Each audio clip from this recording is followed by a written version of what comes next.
Bon matin, j'espère que vous allez bien. Aujourd'hui, je vais vous parler de, selon moi, l'aspect le plus important de la chasse à la sauvagine. Fait que là, on est environ une semaine, ben plus comme 3-4 jours avant l'ouverture de l'outarde dans mon district. Puis là, je fais de la prospection en matin. Et la prospection, c'est super important parce que on veut pas chasser dans un champ où il n'y a pas d'outarde. Puis les outardes vont dans certains champs qu'on va appeler des X dans les jargons de la chasse à l'outarde.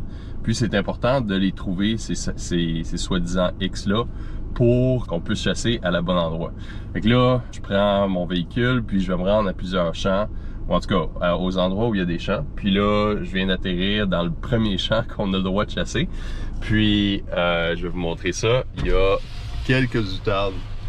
Il doit en avoir peut-être un 300 outardes au total. Puis peut-être qu'il y en a d'autres qui vont venir. En tout cas, c'est des bons signes pour la chasse à l'outarde, mais j'ai pas encore discuté avec le propriétaire. Là, il est encore 7 h du matin. Je vais aller lui parler quand je vais revenir. Il y a une maison sur le terrain. Donc, c'est ça. Donc, au pire, je vais essayer de trouver le propriétaire en discutant avec certains fermiers.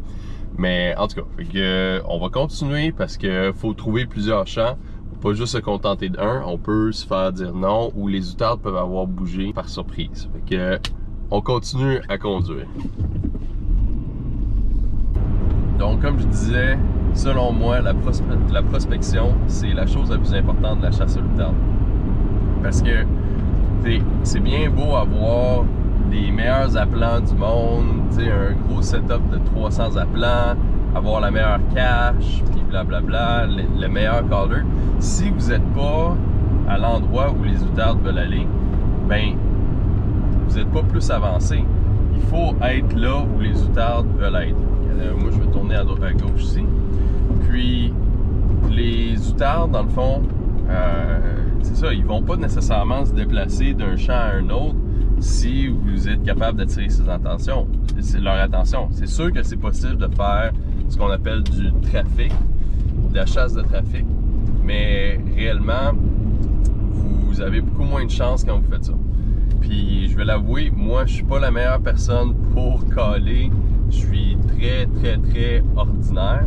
Puis, en plus, j'ai déjà chassé, là, juste pour vous donner une idée, avec 12 appelants qui étaient seulement des coquilles. Puis, j'ai quand même eu, je pense, 8 fois ma limite sur 11 chasses dans cette saison-là.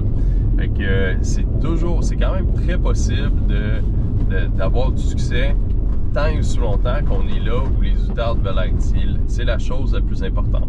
Là, en ce moment, on se déplace un petit peu, puis le défi en début de saison, c'est de trouver les champs qui sont soit en gazon, soit en blé d'automne, ou déjà coupés. Puis ça, c'est très rare parce que les fermiers vont attendre un petit peu plus longtemps avant de couper leur champ, parce qu'il faut que leur semence soit relativement mature.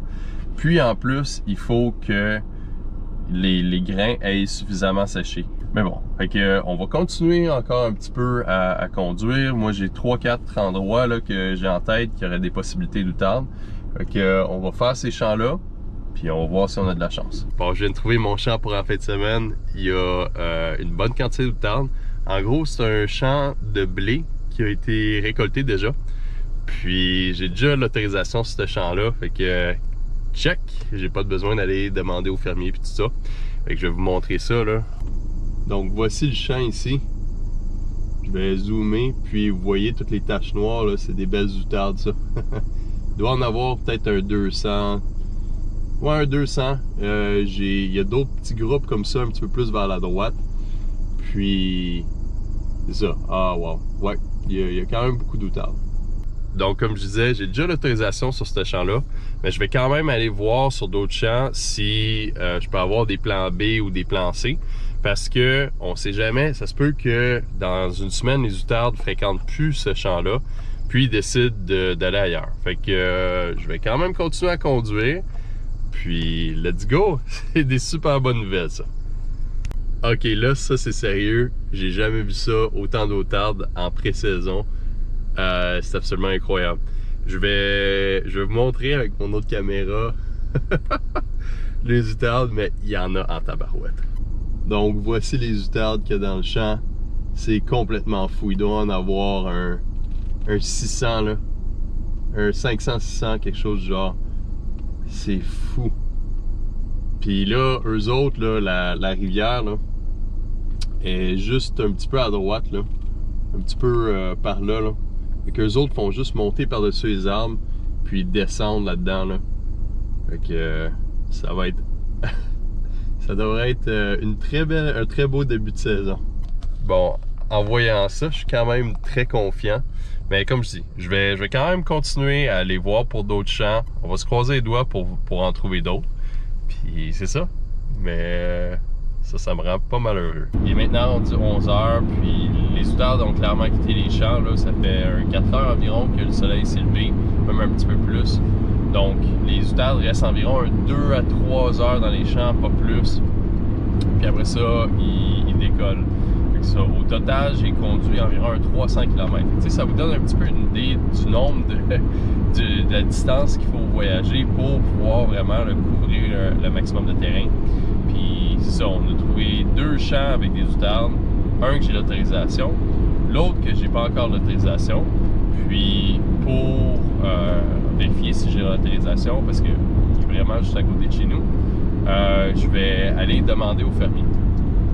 Pour ce faire, j'ai été faire une évaluation foncière du terrain, puis j'ai pu trouver l'adresse du fermier et son numéro de téléphone. Puis je pourrais l'appeler, mais je préfère quand même aller voir les gens en personne. C'est beaucoup plus convivial, puis ça donne la chance aussi au fermier de me raconter. Fait que, on va arrêter à sa maison sur le chemin du retour, puis c'est ça. Ensuite, on va espérer qu'il va dire oui. Fait que, on va souhaiter une bonne chance. Bon, je viens d'arriver chez nous. En chemin, j'ai discuté avec la femme du propriétaire, en fait la femme de l'ancien propriétaire, parce que malheureusement, il est décédé.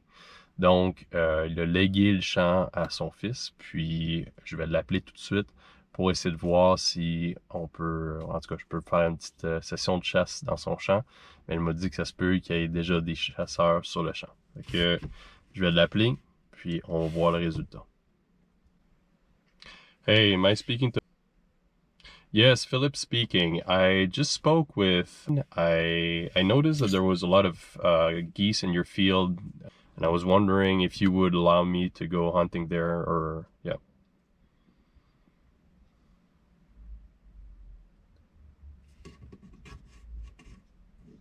Hey, no worries, man. So, thank you for the answer, and enjoy your day. Malheureusement, comme vous avez entendu, j'ai pas eu l'autorisation du fermier. C'est des choses qui arrivent. Il y a des fermiers qui laissent tout le monde chasser. Il y a des fermiers qui laissent personne chasser. Il y a des fermiers un petit peu comme lui qui laissent quelques personnes chasser. Il leur donne l'exclusivité. Puis, c'est pas grave. C'est le choix du fermier. Il faut respecter le choix du propriétaire terrien parce que de un, c'est eux autres qui nous permettent de faire l'activité qu'on aime autant. Et ça aide aussi, ça va aider à l'image des chasseurs, qu'on est des gens respectueux, qu'on respecte le choix des propriétaires terriens. Bon, c'est pas grave, au moins j'ai trouvé un champ où j'ai l'autorisation, puis il y a beaucoup d'oiseaux sur le champ, donc ça devrait être une super bonne chasse le week-end prochain. Il va falloir quand même que je vérifie le soir d'avant si les oiseaux utilisent encore le champ. Mais une fois que ça c'est fait, puis que c'est confirmé, ça devrait être une chasse absolument incroyable, parce que là, on a le droit à 10 oiseaux par personne en début de saison. Donc, j'espère que vous avez apprécié les conseils que je vous ai donnés aujourd'hui, puis que ça va vous aider pour votre préparation à votre prochaine chasse à l'outarde. Fait que donnez-moi un j'aime, abonnez-vous à ma chaîne si vous avez apprécié les conseils.